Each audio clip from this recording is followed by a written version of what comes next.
Instituto Nacional de Antropología e Historia. Secretaría de Cultura. Gobierno de México.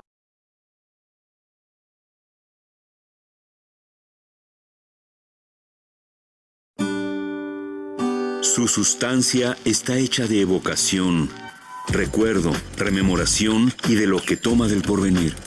Porque es una parte fundamental de nuestra identidad. Somos nuestra memoria. El programa del INA que nos lleva de viva voz con los especialistas. ¿Cómo estamos? Buenos días.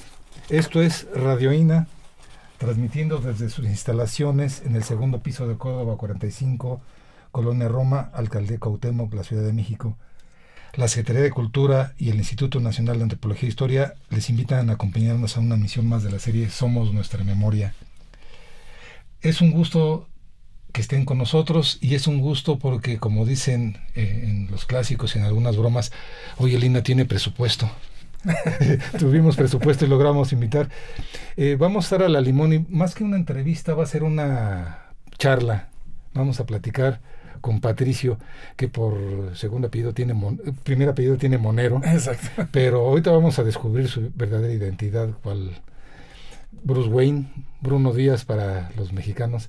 Y con nosotros, mi tocayo también, Luis Alberto Martos López, platicador y aficionado a los monitos. También. Un gusto y un placer y un honor estar acá y compartir además aquí con este buen amigo. Patricio, ¿cómo estás? Muy bien, muy feliz de estar con ustedes. Amigos que parece que nos hubiéramos conocido desde siempre, que nos conocimos hace muy poquito. Sí. Y yo, quiero decir que los conocí por sus videos de sombras y susurros. De ahí les empecé a seguir la pista y luego dije, quiero ser un Luis Alberto más. Y así acabamos de amigos. No, por favor. No te atrevas, mira cómo están. Oye, pues es un gusto y me permito unos rápidos trazos, no voy a decir todos porque es amplia la semblanza, la trayectoria de Patricio. Voy a empezar por descubrir su verdadera identidad, para aquellos que no la conocen. Se le conocen en el bajo mundo y en el alto mundo como Patricio Monero, pero fuiste bautizado como Ortiz González. Exactamente. Y tengo entendido que naciste en varios lados o has... Varios lados al mismo tiempo, sí. ¿Cómo le haces? Yo nada más tengo una localidad y tú... Pues mira, resulta que yo he tenido una vida nómada. Ajá. Y empezó así la cosa. En una Navidad, la Navidad de 1965, mis papás estaban aquí visitando a la familia y yo ¿Acá en la Ciudad de México? En la Ciudad de México tuve bien nacer el 25 de diciembre. No, o sea, acabé con la fiesta de Navidad. Y a la semana regresamos a donde vivían mis papás, que era en Coscatlán. Trabajaban en Coscatlán, allá arriba de Tehuacán. Y ahí pasé yo mis primeros años en Coscatlán y luego en varios pueblitos en Michoacán. Acabé viviendo en Culiacán, ahí hice los primeros años de primaria. Y como a las 7 años, regresé, llegamos a la Ciudad de México. O sea, es nómada. Nómada. Y ya luego, pues ya viví en muchos otros lados. Ahora avecindado en Jalapa, Veracruz, desde hace 32 años. Y me permito decir esos comentarios, y lo de nuestro público va a decir, y un monero en Radio INA, cuando la cabina es, no se dice, es exclusivo, pero está muy encaminada a investigadores del instituto, a profesionistas del ámbito del conocimiento histórico, antropológico, arqueológico en particular. Hoy el tema que nos convoca y que lo estamos invitando a seguir en esta charla que tendremos mi tocayo, mi querido tocayo Luis Alberto Martos y Patricio, ya les dije los apellidos, Ortiz González, así va a ser su acta de nacimiento, es de monitos e historias, los trazos arqueológicos del Patricio. Y vamos a ir descubriendo por qué son esos trazos arqueológicos de nuestro invitado de hoy. ¿Qué carambas hago aquí? ¿Qué carambas?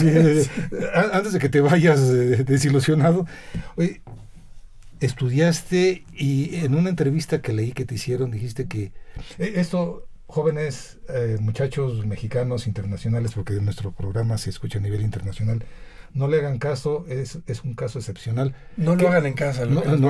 Es para profesionistas, para muy profesionales, que fuiste mal estudiante. Fui pésimo estudiante. La escuela y yo no nos llevamos.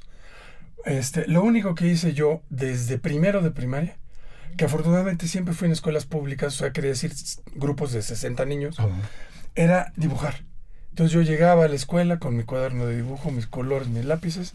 Tenía un amigo que también dibujaba. Nos sentábamos hasta el final del salón y a dibujar. Entonces, afortunadamente, pues no era yo tonto, ponía atención y gracias a eso pasaba los exámenes. Pero lo único que hice durante la primaria, secundaria y preparatoria fue dibujar. Y el asunto es que yo me aburría muchísimo en la escuela.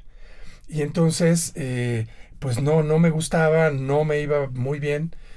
Y al ir creciendo, pues ya mi relación con la escuela era como presentarme y de ahí irme yo al centro de la ciudad, a las bibliotecas, a las librerías del centro. Tenía yo muchos intereses, entre ellos obviamente la caricatura, la historieta, pero también me gustaba mucho la novela policíaca. Y entonces iba yo a las librerías del centro a explorar. Y tenía, por ejemplo, yo tuve la gran fortuna de ir en el CCH Sur, en donde si yo iba 3 veces al semestre, los maestros iban 1. Entonces, pues pasaba muy fácilmente. Era más fácil pasar que reprobar. Entonces, gracias a eso, pues pude ir avanzando, ¿no? Por eso les decía a jóvenes que no sigan estos muy malos ejemplos de nuestro invitado de hoy. Estamos a punto de censurar su participación. Todavía cuando guste participar, nada más quiero cerrar esta primera parte de la presentación de su semblanza. Esta trayectoria te llevó que en el 2011 ganaste el Premio Nacional de Periodismo. Exacto. Caricatura. Sí. ¿Por qué? Pues yo creo que fue un accidente. Sí, se equivocó el jurado. No, pues mira, yo tenía, le estaba contando a Luis Alberto Martos que yo hice una historieta y tira cómica que me gustaba muchísimo, que se llamaba La Enchilada Completa, que era sobre migrantes, y justo gané con una historieta de los migrantes, que estaba muy chistosa, en donde siempre se trataba de los mexicanos tratando de cruzarse a Estados Unidos y ver cómo burlaban a los agentes de la migra. Y aquí el asunto es que eran unos sinaloenses que llegan a la frontera, ¿no? Y de repente llega la tambora y el de la border se va con la tambora. Sí, y entonces esa pueden pasar. Y con esa gané. ¿No salía en el Chamuco? Sí, salía en el Chamuco. En la revista Chamuco. Salía, nació en la revista El Chamuco, la Enchilada Completa, y luego la estuve publicando también en Milenio, que trabajaba yo en el diario Milenio, como una tira cómica, y después hice un libro de recopilación de esas historietas, y con esa gané. Yo creo que les hizo gracia a los jurados, la verdad estaba muy chistosa, y con esa... El sauce y la palma, ¿no? Exactamente. Sí. Esta invitación que cuando, como decía Patricio, tuvimos el gusto de conocerlo, yo lo conocí a través de mi tocayo,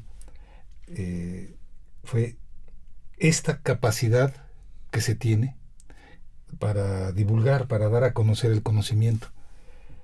Por ahí va el objetivo de la invitación.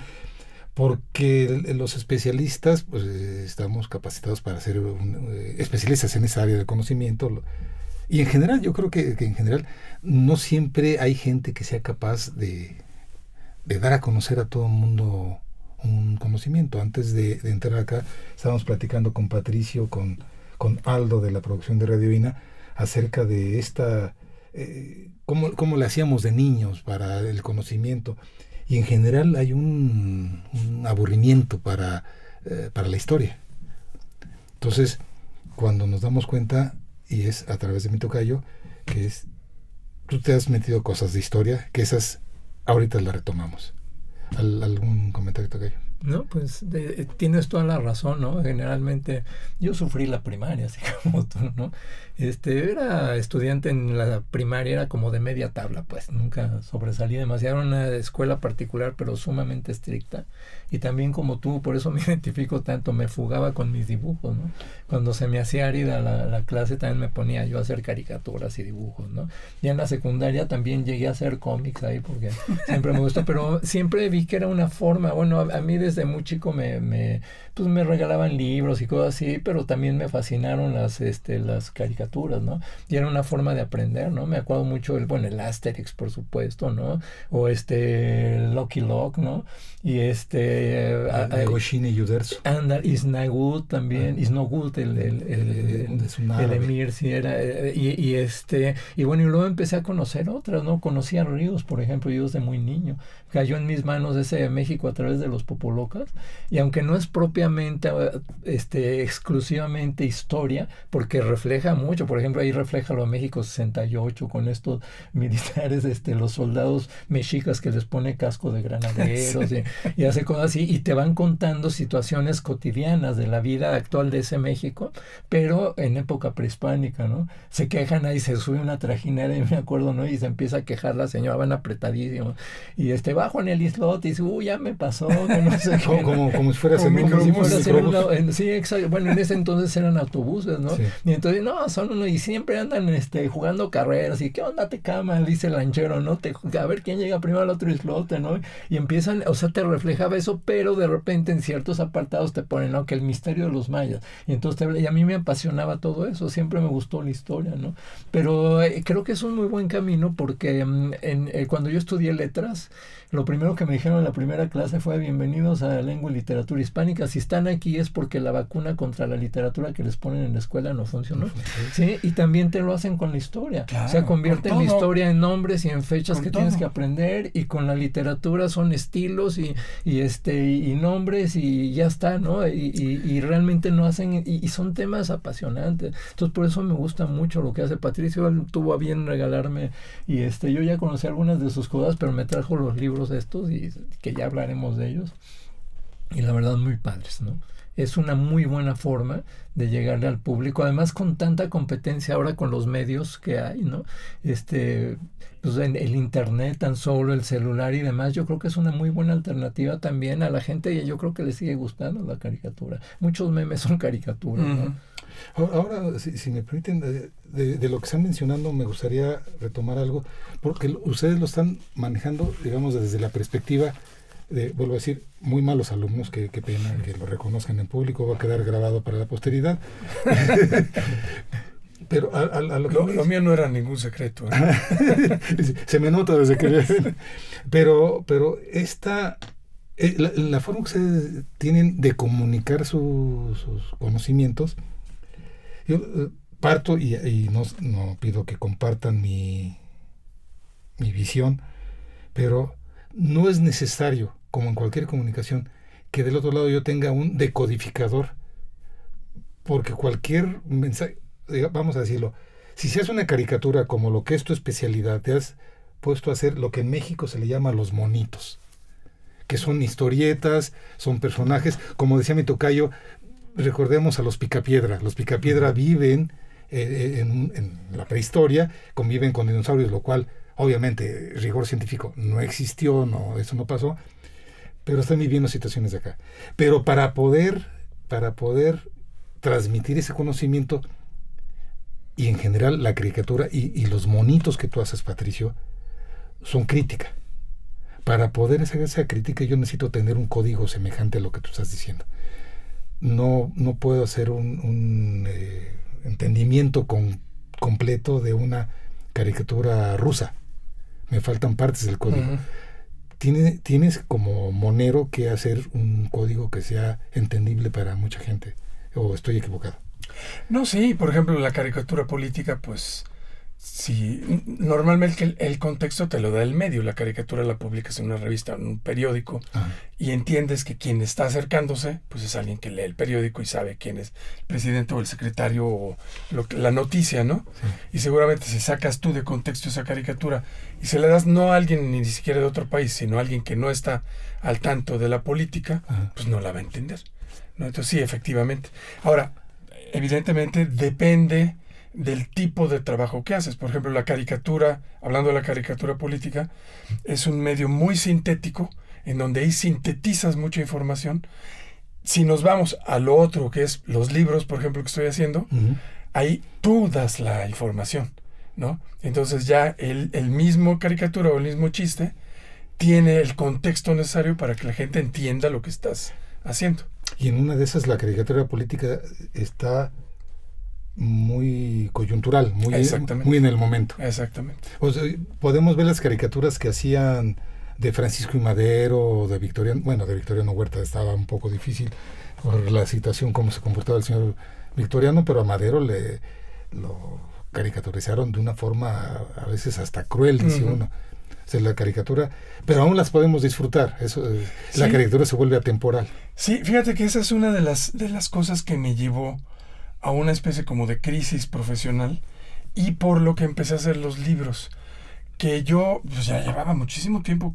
Ahorita tengo más de 35 años de publicar caricaturas, porque empecé muy joven a publicar, pero yo decía, bueno, llevo tanto tiempo haciendo caricatura que es muy efímera, ¿no? Hacía una caricatura o una historieta y decía, bueno, pues ya la hice y ya se acabó, ¿no? Ya se va a perder porque el tema es muy efímero. Y yo pensé que quisiera hacer algo que sea más perdurable, ¿no? Y ahí fue donde empecé con los libros, buscando que fuera un trabajo que durara más tiempo. Y tenía, obviamente, como ya lo hemos mencionado, como ejemplo, los libros de Ríos, ¿no? Y donde dije, pues yo quiero hacer algo así. Algo primero que sea útil, que sirva, pero que tenga una vida larga, que no se pase el sexenio o el mes o lo que sea y que ya se pierda para siempre, ¿no? Menciona Patricio a Ríos, a Eduardo del Río, conocido por Ríos, michoacano, si no recuerdo mal. Digamos, sería uno de tus guías. Pues mira, Ríos fue un gran referente en muchos sentidos, pero además fue mi amigo y mi maestro durante 25 años. O sea, desde luego es una de mis guías, pero fue además de eso mucho más, ¿no? Cercano. Es más, hay una historia que he platicado por ahí y es estrictamente cierta, parece que la estoy inventando, pero cuando yo nací, el primer regalo que le dieron a mis papás para mí fue el tomo 1 de los Supermachos de Ríos. O sea, ahí empieza mi relación con Ríos. Y ya después, yo cuando crecí, en casa de mis papás había muchos libros, había muchos libreros. Y yo desde niño, a los 5 o 6 años, lo que tenía encima de mi cabeza era una pila de historietas de los Supermachos, de los Agachados. Los Agachados, sí. Entonces yo lo único que hacía era estiraba la mano y leía a los Agachados. Y luego pasé a los libros y luego quise ser caricaturista. Y a Ríos lo conocí cuando tenía yo como 17 o 18 años. Lo fui a buscar a su casa.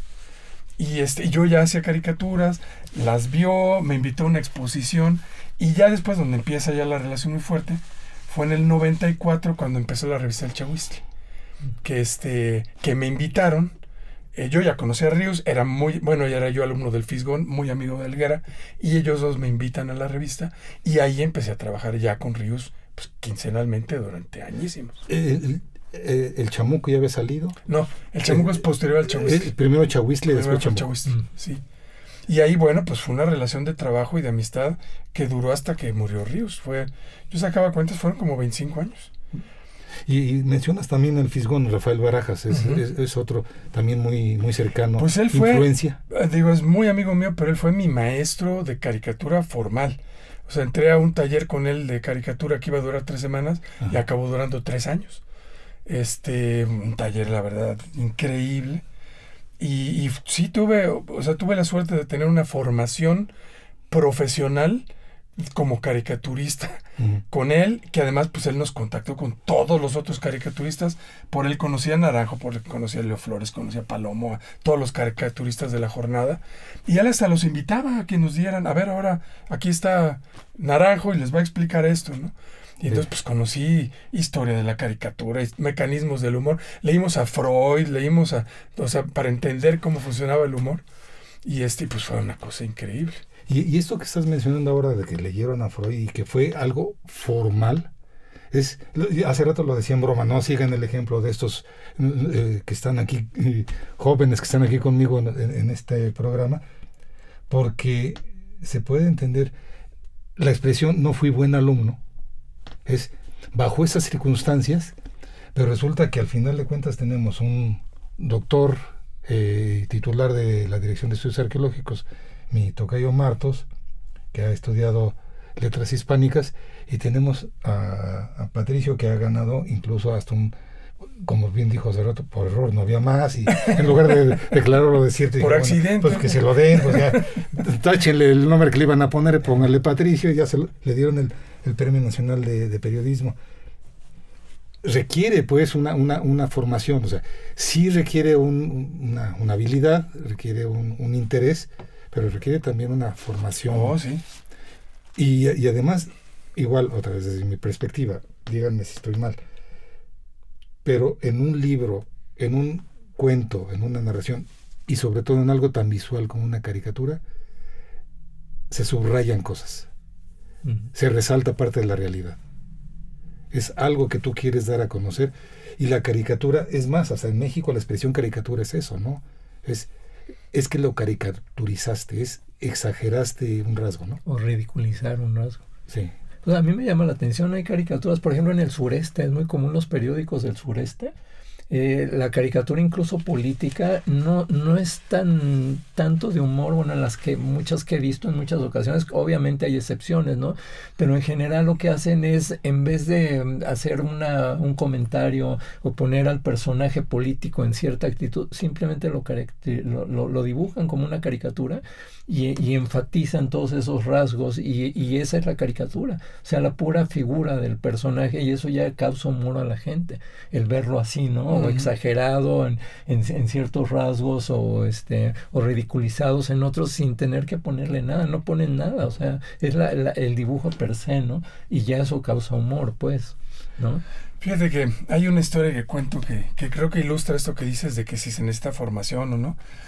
Hace mucho yo tuve un debate en televisión en Veracruz, ya después me dejaron de invitar, pero un cuate quería meterme en problemas, un conductor, porque yo iba y era muy crítico, no sé por qué me invitaba, pero yo muy crítico del gobierno de Veracruz. Entonces invitaron a un caricaturista de Veracruz que era súper chayotero, oficialista, malísimo, todavía anda por ahí, no digo nombre. Entonces lo invitaron para que me pusiera en problemas, ¿no? Y para que me debatiera conmigo. Y entonces empezamos a platicar y yo, más o menos sobre la misma pregunta, yo decía que un caricaturista tenía que ser una persona muy preparada. Entonces yo lo que aconsejaba era a los que quisieran ser caricaturistas, les decía, aprendan a dibujar muy bien, aprendan a pintar, aprendan historia del arte, tengan una cultura general muy amplia, porque eso va a hacer que su trabajo sea bueno. Y el otro decía, no, al contrario. Para ser caricaturista, lo único que se necesita es saber leer y escribir, ¿no? Ahora él era un pésimo dibujante, pésimo caricaturista. Y él puso el ejemplo, por ejemplo, Ríos. Yo le dije, perdóname, pero aquí es exactamente lo opuesto. Ríos era una persona increíblemente bien preparada, ¿no? Un tipo súper erudito, cultísimo, y para mí era un dibujante extraordinario. Yo siempre digo que Ríos era como el Picasso de los caricaturistas, con una capacidad de dibujo, una capacidad de síntesis increíble, ¿no? Era exactamente lo opuesto de lo que decía este tipo. Sí. Y si ves, por ejemplo, los grandes caricaturistas, pues son increíbles artistas y además con una preparación, una cultura muy amplia. Y eso es lo que hace un buen caricaturista. Para llegar a esa sencillez, para llegar a esa... a que con unos trazos... si me permiten el ejemplo, porque también mi tocayo es futbolero, creo que tú también tienes ese padecimiento de algo del deporte del balompié, pero es... Qué fácil hacía las jugadas Ronaldinho, ¿no? Qué fácil. O Messi, le sale bien. Hombre, hazlas tú. Para que llegues eso, no es que Messi o Ronaldinho hayan agarrado un balón y con eso ya estaban bloqueándola. O sea, yo lo puedo agarrar y puedo agarrar tus lápices y no con eso voy a hacer a tus hijos, a Bilimbique, a la querida familia Godínez que sacas en Los Miserables. Porque además, otra cosa, todo lo que voy a decir es desde mi perspectiva, ustedes contradíganme. Pero una cosa es tener la capacidad de hacer un monito y otra cosa es lo que quieres transmitir con el monito. Tú puedes ir a un altar, a un templo, y ¿qué es lo que te va a decir? O sea, no todos somos capaces de leer ese San Francisco. ¿Cómo sabe la gente que es San Francisco? O que esa es la Virgen María en su advocación de la Virgen del Pilar.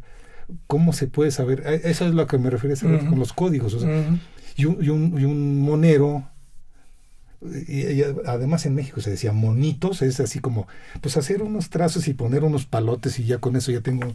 Pero la diferencia está en qué es lo que quieres transmitir y llegar a esa sencillez que decías.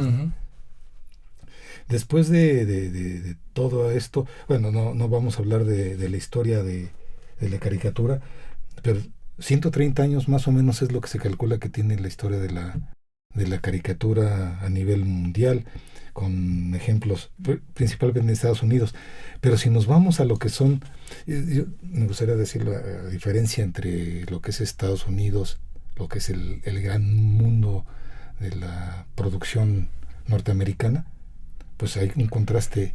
En México también hay una larga trayectoria de monitos, yo diría hasta con más sentido social, ya más que un sentido político, yo diría un sentido social, desde los primeros trazos, las caricaturas de Posada.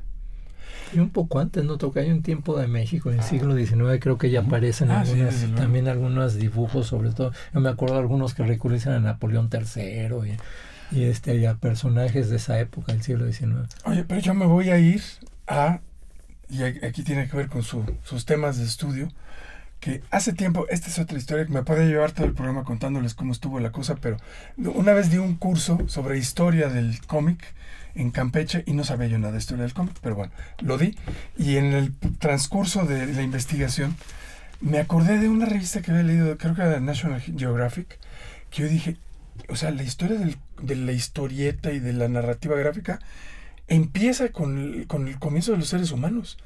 Y me acuerdo que leí una historia de una cueva que encontraron en Francia, de esas cuevas prehistóricas, en donde encontraron unos murales, o sea, unas pinturas rupestres, en donde había 2 animales que estaban ligeramente modificados, uno y otro. Y entonces a la conclusión a la que llegaron los arqueólogos, había vestigios de que era una zona donde se reunían, donde prendían fogatas y donde se reunían en la noche, era que esa 2 figuras, como las usaban, era que había una persona que narraba una historia y lo que hacía es que con una antorcha movía de una a otra y entonces daba ilusión de movimiento.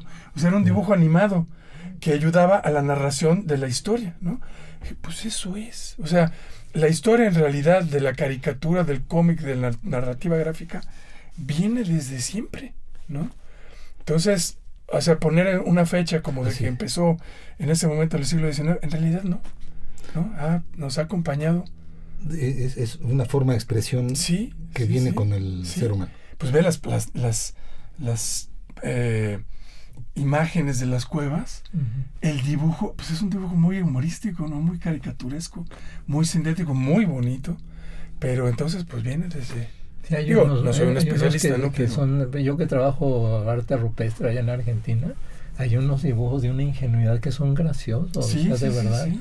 Hay uno que me gustó mucho, que aparece el rostro, se ve que es un sitio de caravaneros y está rodeado por estos cerros con petrograbados, y yo creo que hacían sus peticiones ahí porque vienen rebaños y aparecen preñadas las llamas o pariendo, ¿no? Y está el pastorcito con ellas, o la recua de llamas con sus cargas.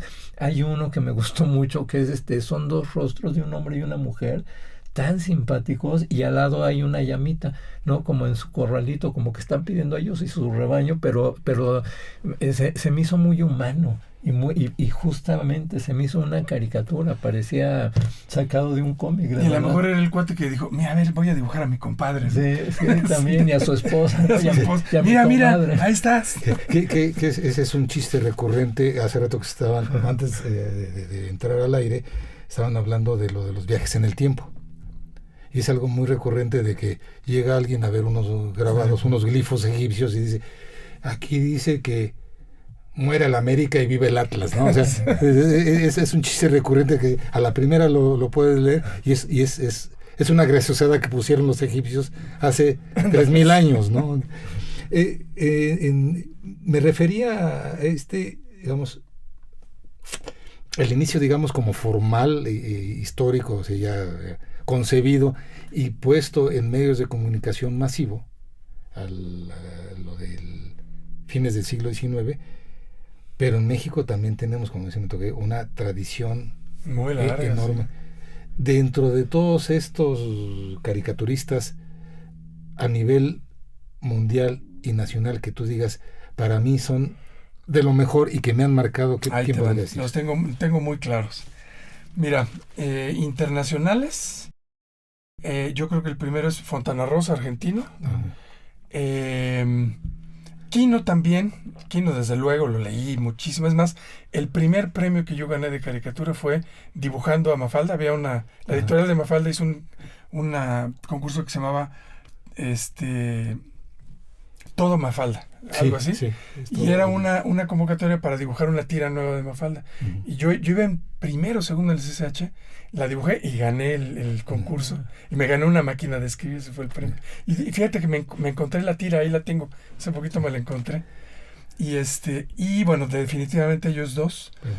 Y bueno, Sergio Aragonés, mexicano que publicó su trabajo en la revista MAD. De origen español. Nacido en España, pero crecido en México. Ajá. Él fue mi máximo. Yo dibujaba sus caricaturas, las copiaba de la revista MAD. Muy sarcástico. Muy bueno. Genial. Sí. Y luego, desde luego, Ríos. Otro caricaturista mexicano yucateco que fue esencial para mí, Carlos Cid. Él era también mi máximo. Humor negro. Sí, humor negro. Y desde luego también Gabriel Vargas, La Familia Burrón, siempre me encantó. Uh-huh. El tipo de humor. Y luego hay dos españoles también que me han influido mucho. Un caricaturista que fue caricaturista del País mucho tiempo, que se llamaba Forges. Él era el caricaturista editorial muy chistoso.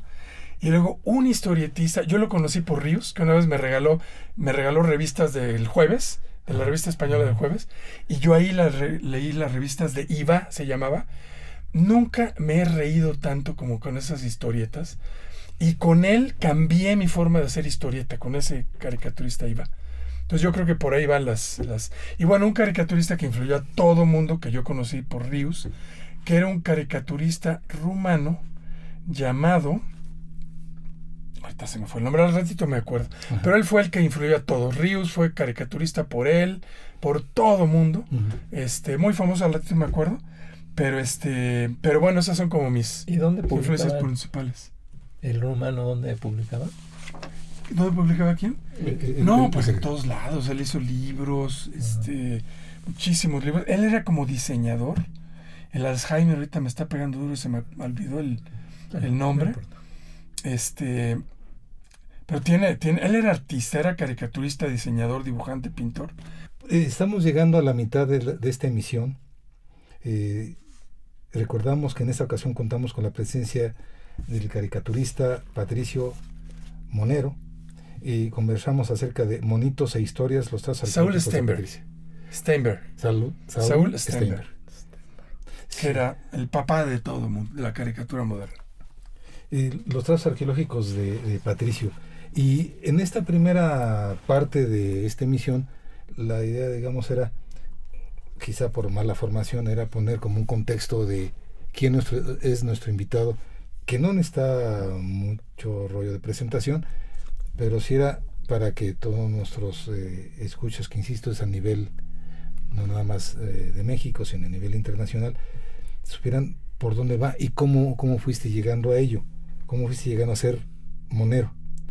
Pero ahora, si me permites, vamos a pasar a esta etapa que has venido desarrollando de unos años para acá, tu relación con la historia. Sí. Primero, ¿cómo se llama esa serie que estás impulsando, que estás desarrollando? Es una serie que se llama México antes de ser México, y es la historia del México indígena, que abarca desde el poblamiento del continente hasta la conquista. Obviamente cuando empecé con esto no sabía en la que me metía, y llevo 3 tomos publicados. Yo creo que me faltan, estoy terminando el 4 aquí con Luis Alberto Martos como mi asesor en temas de los mayas, y me faltan yo creo que todavía unos 4 o 5 libros más para terminar. O sea, ¿hasta cuándo, hasta qué momento vas a detener? Hasta la conquista. Ahí te detienes. Hasta ahí me detengo. Alfredo López Austin, que fue mi maestro y asesor hasta su muerte, cuando yo lo conocí le pedí ayuda, me dijo, sí te ayudo, pero quiero que hagas libros hasta el México contemporáneo. Le dije, no, yo hasta la conquista. Pero bueno, ya veremos después. Pero sí, mi idea es hasta la conquista. Hace rato también, antes de entrar acá, y ahorita te dejo para seguir, de una vez te adelanto la pregunta, ¿y por qué hasta la conquista? Okay. Tendrás alguna razón. Pero antes de eso, hago otro planteamiento que, insisto, antes de entrar acá a cabina, se estaba comentando. ¿Cuál es el objetivo de hacer esto. Ok, ahí te va. ¿Cuántas horas tenemos? No, tenemos nada más como 20 minutos, así es que... Lo voy a hacer muy cortito. Okay. Mira, haznos la película. el objetivo es el siguiente. Yo mismo, la razón por la cual elegí este tema, es que yo estaba muy metido leyendo cosas sobre la conquista, muy interesado en el asunto, y me empecé a preguntar, bueno, pues sí está padre, pero ¿y antes de la conquista qué? ¿No? Dije, ¿qué sé de eso? Pues nada más sé que estaban los mexicas y que había otros pueblos y que los conquistaron, ¿no? Entonces dije, bueno, me gustaría saber un poco más. Empecé a preguntar, llegué al libro de los antiguos mexicanos de León Portilla, porque alguien me lo recomendó, y cuando lo empecé a leer, literalmente se me cayó la baba y me daban ganas de llorar de todo lo que leía, de la emoción, y me di cuenta de que todo lo que estaba leyendo lo desconocía por completo. Y estábamos hablando de los mexicas nada más. Y entonces empecé yo a preguntar, estaba yo muy emocionado, y empecé a preguntarle a todo el mundo, oye, ¿sabías esto? ¿Sabías esto? ¿Sabías esto? Y la respuesta unánime fue, no. Entonces dije, o sea, nadie sabe nada, igual que yo, de esta historia. Y dije, pues esta historia es una historia muy interesante.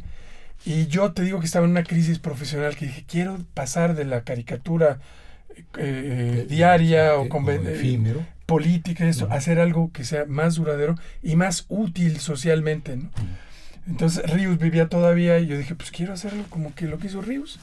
Le conté a Ríos me dijo que desde luego podía yo usar su formato para lo que quisiera. Elegí que ese era el tema que quería trabajar, y ahí fue donde yo empecé a investigar por mi cuenta y me di cuenta, entendí que el tema me rebasaba por completo, o sea que yo solo no iba a poder. Y ahí fue donde viene la cosa fundamental, que es que me acerqué a Alfredo López Austin, del cual sabía que existía, pero nada más. Y finalmente lo fui a ver, lo conocí, fue un día a su seminario en la UNAM, platicamos, y después de platicar me dijo, yo te voy a ayudar en todo.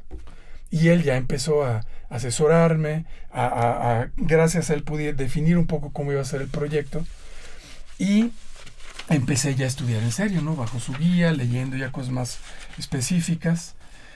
Me puso a él a estudiar, tomé su seminario en la UNAM, casi un año, y empecé a tener yo un poquito más de idea, y pues así fue como empezó, ¿no? ¿Empiezas desde? ¿Con qué tema empiezas? Desde la población del continente. Obviamente yo no sabía que iba a empezar ahí, y ahí voy a un poco a lo de Ríos y los popolocas, ¿no? Porque yo no sabía yo dije, bueno, pues voy a empezar por los olmecas, o no tenía idea de nada, ¿no?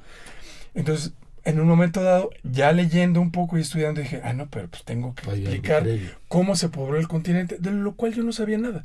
Le conté a Ríos y me dice, no, pues yo ya le expliqué en una de las historietas de los popolocas. Mira, me regaló el libro, y pues eran 3 cuadritos, donde decía, cruzaron por el estrecho de Bering. Pues eso yo lo había estudiado en la primaria, ¿no? Pero cuando me meto a estudiar el tema, López Austin me mandó con un alumno suyo, que era maestro en filosofía de historia de Mesoamérica, que él había estudiado mucho el tema. Él me puso a leer otros libros. Y dije, no, hombre, pues esta historia es apasionante. Entonces el primer tomo casi se llevó todo el tomo, la historia del poblamiento del continente. Maravilloso, apasionante. Y ya de ahí, pues el segundo tomo son los comienzos de Mesoamérica, ¿no? El preclásico. Y el tercer tomo es el clásico. Y el cuarto tomo también va a ser el clásico, pero de los mayas. Entonces decidí dividirlo por periodos, pero el primer tomo es sobre el poblamiento. Pensé que ibas a decir una cosa, Tocayo. No, es que la idea, ¿por qué te surge esta necesidad de explicarlo? Porque además lo habían dicho antes ustedes, o sea, lo dijeron aquí ante la cámara. Sus clases de historia eran un poco... Mira, ahorita tengo muchísimo que decir, entonces les digo rápido. La necesidad básicamente era, la que yo sentí es, primero yo no sabía nada del tema, ¿no? O sea, realmente no, es vergonzoso lo que voy a decir, pero he visto que todo el mundo es igual que yo, menos los especialistas.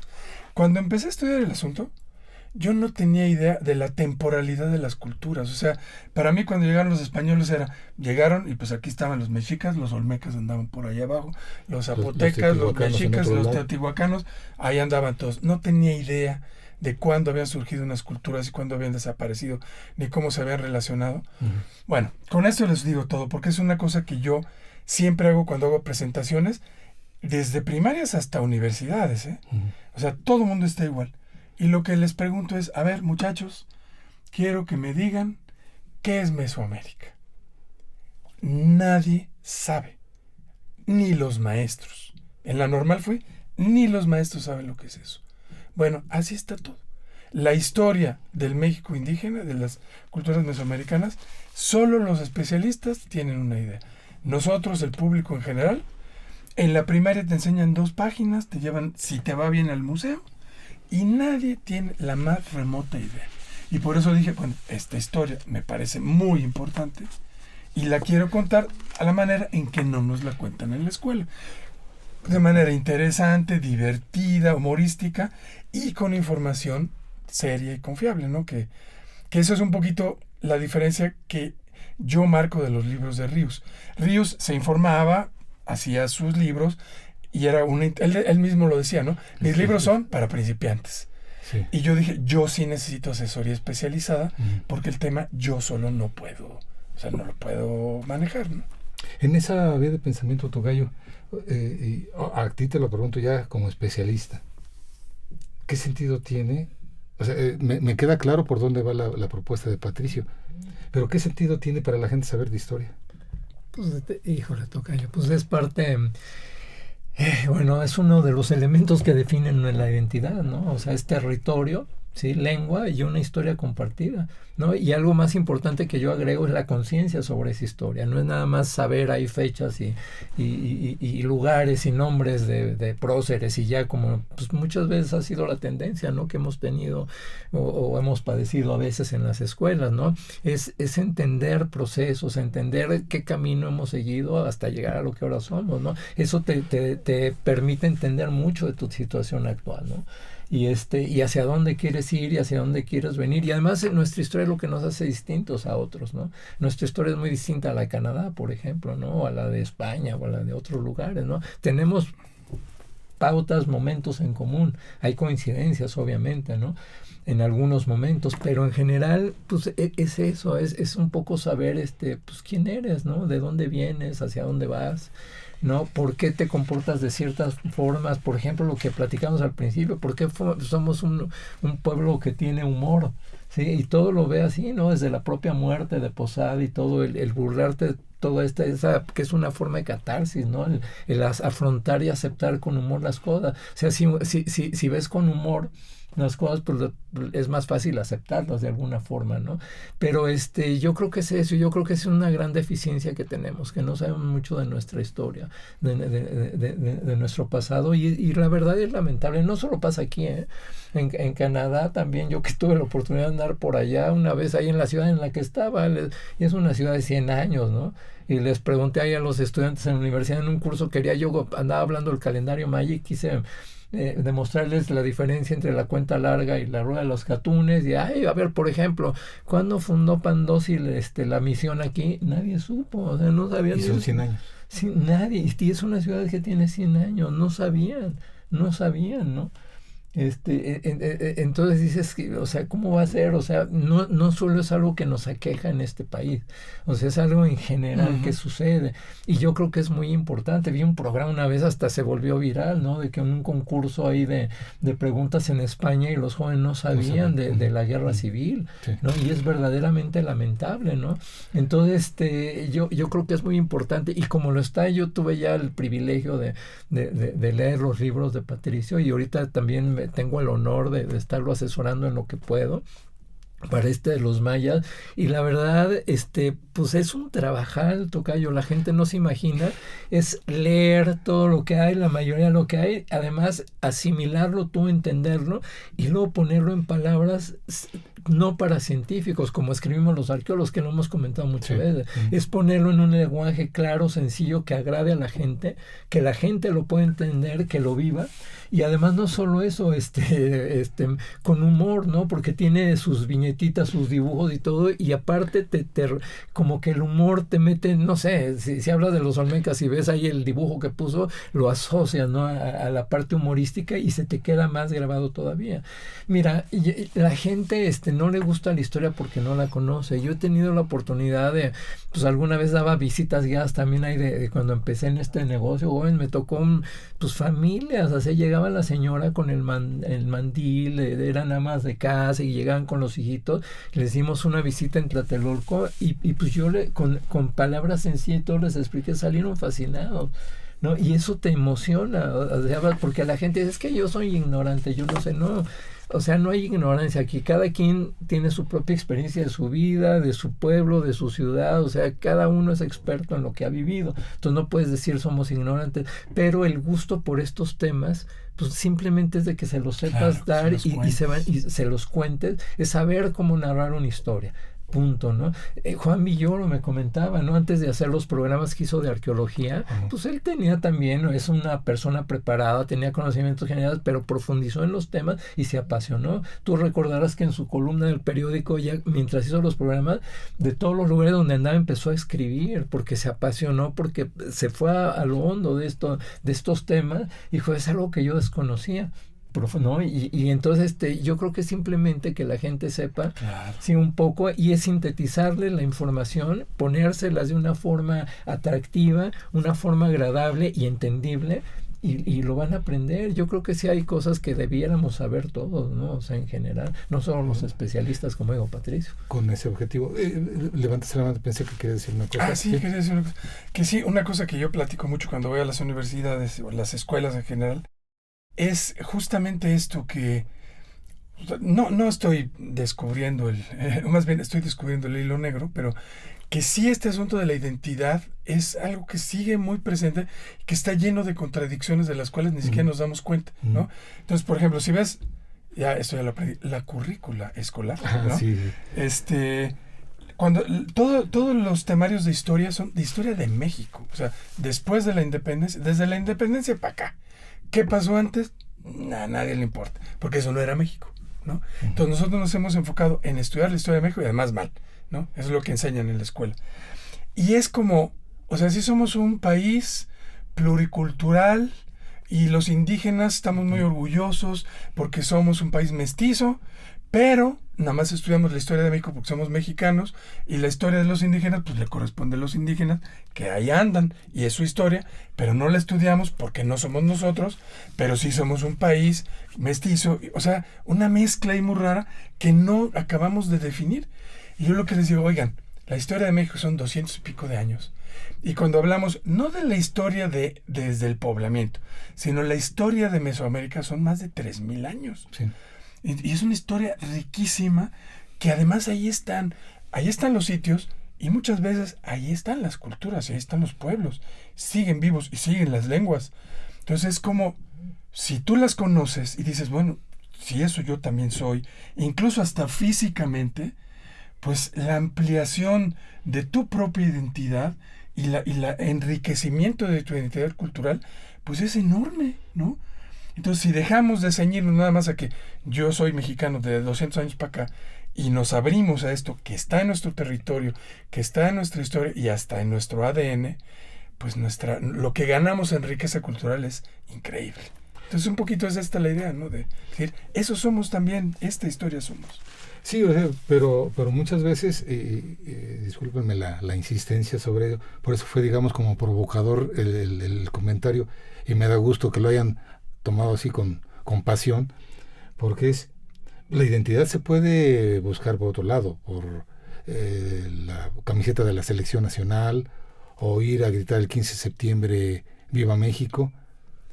Pero hay una parte previa que es, y en ese sentido era mi pregunta, ¿por qué es relevante que se sepa la historia? Porque podrías hacer un libro no sobre el México antes de ser México.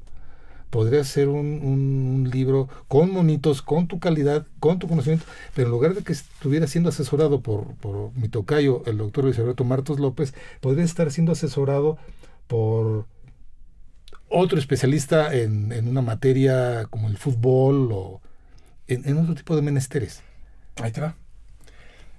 Yo estoy de acuerdo, o sea, todo eso forma parte de nuestra identidad cultural y la riqueza cultural. Si tú buscas en este momento, por ejemplo, temas sobre fútbol, encuentras 20,000 libros, te metes a YouTube y hay todo tipo de gente explicando sobre la selección y la historia, etc. Si tú buscas sobre la historia de las culturas mesoamericanas, lo que vas a encontrar no vas a entender nada. O sea, esa como fragmentación o inaccesibilidad a esos temas está presente. Entonces, yo mismo, al estar investigando, me costó muchísimo trabajo entender muchas cosas. O sea, no es fácil. La gente no tiene acceso fácilmente a esa historia, y sí tiene acceso a la historia del fútbol, de los tacos, de la garnacha, del México desde la independencia. Por eso no quiero meterme a explicar lo de después de la conquista, porque de eso hay muchísima información de todo tipo. O sea, y Ríos ha hecho libros, ¿no?, de la revolución, de la independencia, y muchísimos temas libros de divulgación sobre la historia de México.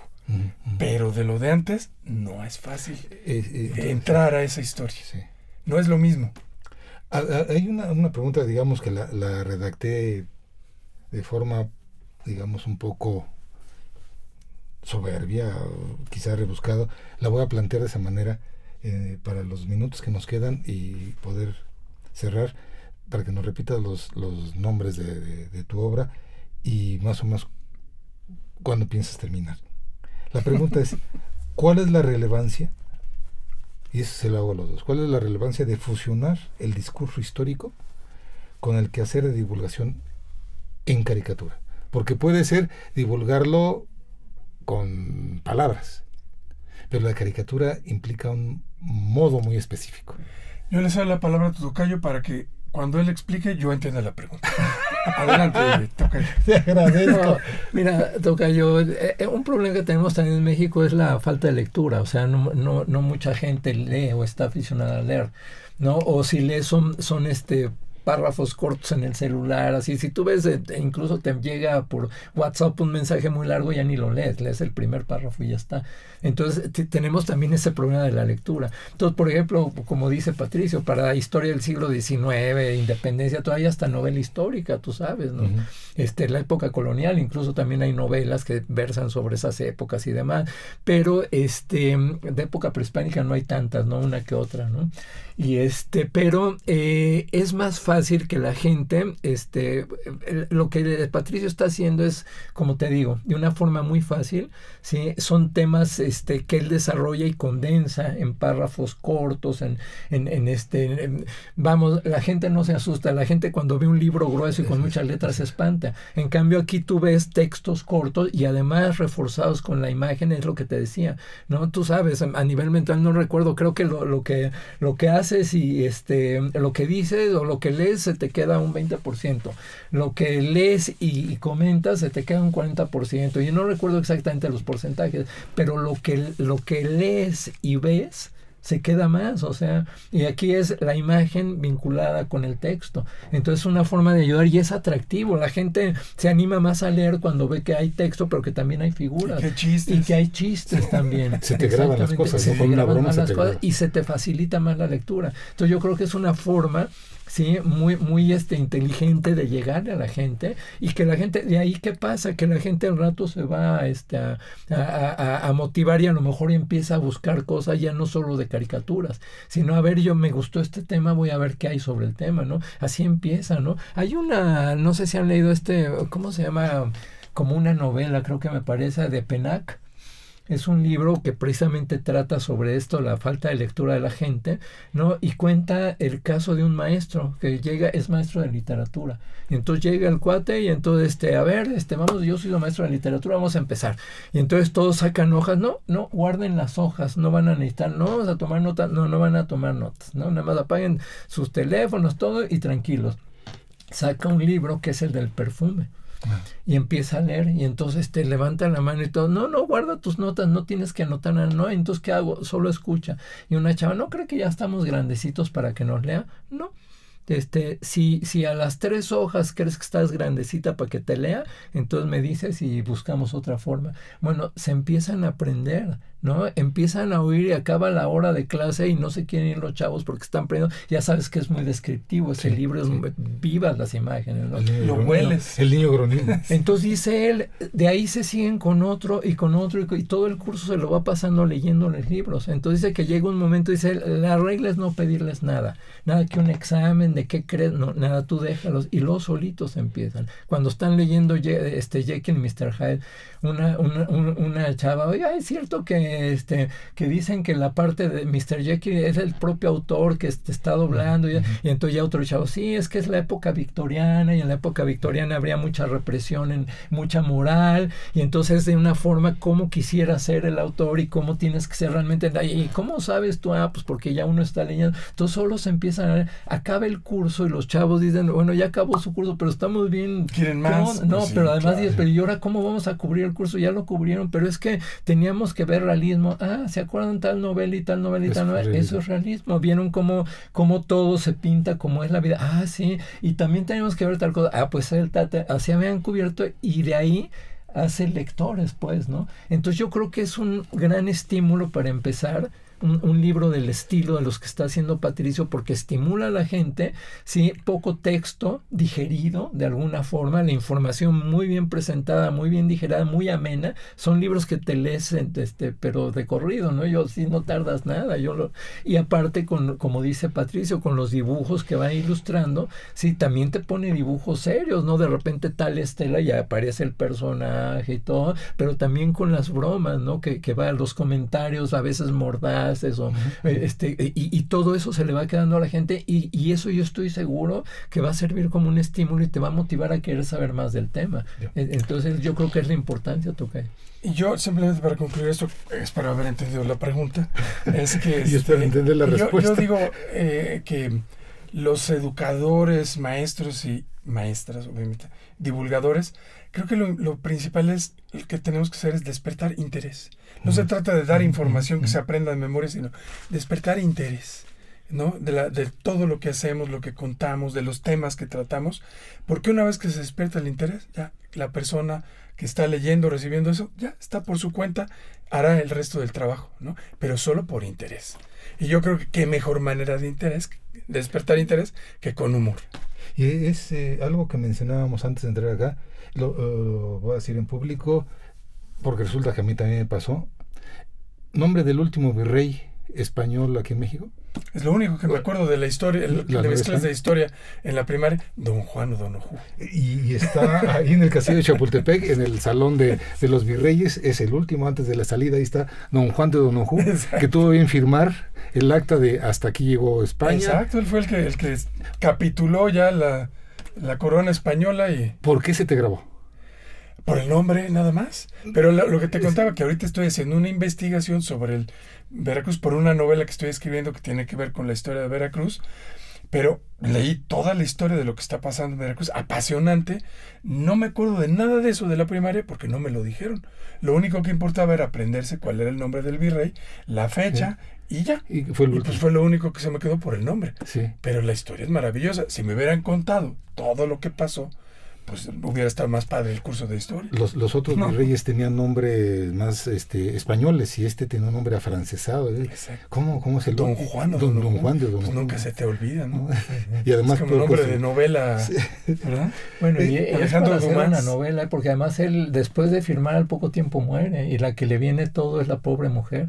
No puede regresar a España porque en España la corona está muy enojada con ella porque el esposo capituló, y aquí tampoco se ubica, y entonces ahí pobre, porque de los últimos documentos que se saben, ella viviendo acá en el centro de la Ciudad de México, y de repente cómo la lanzan porque no tiene, debe la renta y todo, no sabes, es para hacer una novela la historia. Pero fíjate, o sea, si en eso que te digo que estoy investigando, si te contaran en la primaria que en esa época había invasiones de piratas, y Sir Francis Drake y Lorencillo, todo lo que hicieron, y luego que tuvieron que hacer la fortificación, y que al final los españoles se atrincheran en San Juan de Ulúa, y que bombardean la ciudad por las noches, o sea, pues nunca se te olvidaría.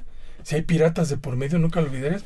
Y pues o sea, lo único que se centran es fechas, nombres de personajes, y pues obviamente nunca más quieres volver a pensar en 3 eso, ¿no? veces heroica, sí, ¿verdad? Exacto. La 3 veces H. Y estamos llegando al final. Ha sido un gusto cuando tuvimos la oportunidad de platicar con Patricio, como él dijo al principio. Poco tiempo de conocernos, pero ha habido esta facilidad de establecer un diálogo. Fue, ¿por qué no hacemos un programa donde vayas? Sí, para que la gente se acerque a su producción, a Los Miserables, a su obra en el Chahuiztle, en el Chamuco, y ahora en esta nueva serie que estás impulsando de libros de México antes de ser México. Pero más allá de eso, la perspectiva que platicamos con la gente de Radio INA, con mi tocayo, es dar esta idea de la historia no muerde. Hemos pasado mucho tiempo con esta idea de que la historia es algo que acontece a otros y nosotros somos parte de la historia. La historia es nuestra. Y fíjate que algo que quiero decir antes de que se te acabe el tiempo es No. que en los libros, muy a propósito, bueno, tú ya lo viste, yo incluyo como un reconocimiento a aquellas personas como ustedes que han ayudado a develar y a que conozcamos esta historia, que es una historia realmente apasionante. Uh-huh. Entonces yo me doy tiempo en cada libro de nombrar a investigadores, arqueólogas, hacerles sus caricaturas, hacer como una minimalista de, miren, gracias a estos personajes conocemos la historia de Teotihuacán, conocemos la historia de los mayas, porque eso tampoco lo conocemos, ¿no? Y una vez que te empiezas a meter y que dices, bueno, pero ¿cómo descubrieron esto? ¿Cómo descifraron los jeroglíficos mayas? ¿Cómo es posible que hayan descubierto? Pues es una historia también apasionante, la historia de los investigadores, de los arqueólogos, de los estudiosos, que han hecho que nosotros también conozcamos esa historia. Así que eso también es homenaje a todos ustedes. Es el motivo, pues, de esta emisión es, una cosa es conocer la historia. ¿Para qué conocer la historia? Que es una pregunta muy de los 80, surgió una corriente en la historiografía mundial, el para qué, no nada más el qué, sino el para qué. Con uno de los impulsores fue el doctor Enrique Florescano Mayet, que fue director de nuestro querido instituto, Carlos Pereira, bueno, muchísimos historiadores de gran renombre. La pregunta es, ¿y para qué queremos que la gente sepa historia? Porque puede ser un placer personal, ¿no? Uh-huh. Pero es volverla colectiva, y lo que es la historia de uno es la historia de todos y somos parte de ello. Y en ese sentido una parte es el objetivo de conocer la historia, y la otra es y cómo darla a conocer. Y qué mejor, y hay que reconocer, no voy a hablar a nombre de la producción de Radio INA ni del instituto, mucho menos, voy a hablar a nombre mío y de mi tocayo, es tener la posibilidad de conocer gente que tiene ese interés y nos da un cómo para facilitarlo, para que toda la gente se acerque. Hace rato lo decía mi tocayo, es una provocación. Si tú me pones aquí una caricatura de un olmeca, un cabezón, pues me estás provocando. En serio, si eran los olmecas eran cabezones, pero estamos muy dados a aprender las cosas como un chiste y se te graban. Lo que les llaman la mnemotecnia, ¿no? Es cómo se te graban las cosas, pues en una broma, ¿no? Es más fácil. Bien decía un museógrafo, ¿quieres disfrutar una visita a un museo? Ve con la persona como la que más quieres. Con eso lo disfrutas más, porque vas en confianza, vas platicando. Y en ese sentido es más que una promoción de la producción de Patricio Monero, Patricio Ortiz González, que ya todo el mundo debe saber. No queríamos que supiera, ya se supo. Más que una promoción de su obra, es una promoción de cómo se pueden hacer las cosas para acercar a todos al conocimiento histórico, que es una historia de todos. La SEP lo intentó en los 80s. Con episodios mexicanos. Episodios Qué mexicanos. buena. Era muy buena. Muy buena. La tradición que mencionaba mi tocayo, las historias que hacía Posada, la trayectoria de Eduardo del Río Ríos, y ahora con Patricio, que es la idea, dar a conocer la historia de una forma amena y que se vuelva algo íntimo, algo personal, y que nos sepamos que somos parte de todo este proceso. Así es que de verdad, muchísimas gracias, Patricio. Muchas Acérquense gracias a la a hora de ustedes. Patricio y acérquense a los programas de nuestra casa, de nuestro instituto Radioína, que tiene esa intención, acercarnos al conocimiento. Esa es la idea. Pues muchísimas gracias por la invitación, un placer Un honor estar aquí con mis dos contigo. tocayos. No, de verdad, y un placer estar contigo aquí, Gracias. y con mi tocayo, por supuesto. Yo, antes de dar la salida oficial, tocayo, un gusto que estés a que los micrófonos de nueva cuenta. Muchas Muchas gracias. Patricio, gracias. muchísimas Gracias a gracias. ustedes. Muchas Un gracias, placer. Que Patricio. sea la primera de varias. Así es. Eso esperemos. Ya vendremos a presentar el tomo 4 aquí. Anda, Perfecto. anda. Y después de Don Juan de Onujú se va a llamar el quinto. Exacto. Y Voy a después de tener que Don hacer Juan, un libro de biografía de Don Juan Onujú. que yo no me sabía esa parte de la pobre viuda. Sí. Pobre. Luis Alberto López Guario, Luis Alberto Martos, Patricio Ortiz, Patricio Monero, hemos Luis compartido. Alberto Patricio. Luis Alberto, ahora a partir de ahora va a ser como manda. Damos por terminada esta emisión que fue gracias a la generosa participación de nuestro invitado el día de hoy. Gracias a nuestros escuchas por la atención.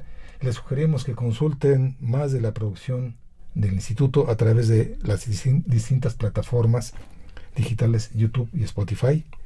La producción, la Coordinación Nacional de Difusión a través de la Dirección de Producción Audiovisual con Ana María Galicia Zamora al frente, la subdirección de Radioína con Gabriela Marentes Garza, la realización de Evanibaldo, nuestro querido Aldo Morales Ellis, grabación, edición Rubén Martínez Esquivel, el apoyo de Marta Hernández, Paula Abedoy, nuestra ingeniera, y Jerónimo Cuevas. Yo soy Luis Alberto López Guario, Luis Alberto Martos y Luis Alberto Patricio.